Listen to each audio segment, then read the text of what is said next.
Bagaman may mga naglilimos, dinadaan-daanan lang na marami ang ginang na ito na may benda sa ulo sa ilalim ng isang MRT station. Pero napukaw ng ginang ang atensyon ng isang netizen na nagpost ng kanyang litrato online sa pag-asang makita ng kanyang mga kaanak. Hindi aniya masabi ng ginang ang kanyang pangalan pero nabanggit na pinagpapalo siya sa ulo. Ang post nakarating sa anak ng ginang, natunto namin ang kinaroroonan ng mag-ina at napag-alamang Marife Fernandez ang pangalan ng ginang na 74 years old na.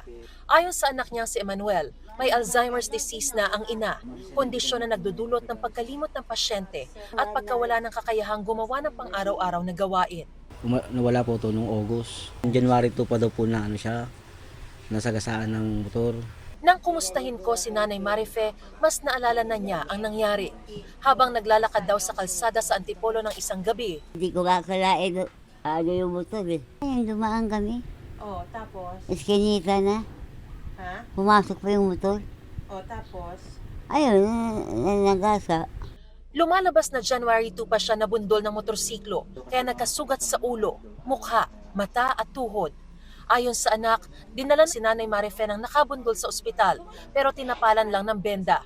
Hanggang sa nakarating na ito sa Pasay kung saan nakita ng nagmagandang loob na netizen.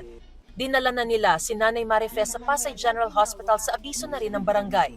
Doon na tinahi ang kanyang sugat. Nang tanungin ko kung gusto ba niyang kasuhan ang nakabundol, Wag na, walang-wala yun. pero iba ang nais ng kanyang anak.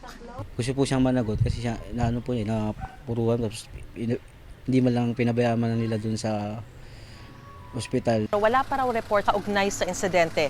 Gayunpaman, nagsasagwa na rin daw sila ng backtracking para matukoy ang buong pangyayari at mapanagot ang nasa likod ng sinapit ni Nanay Marife.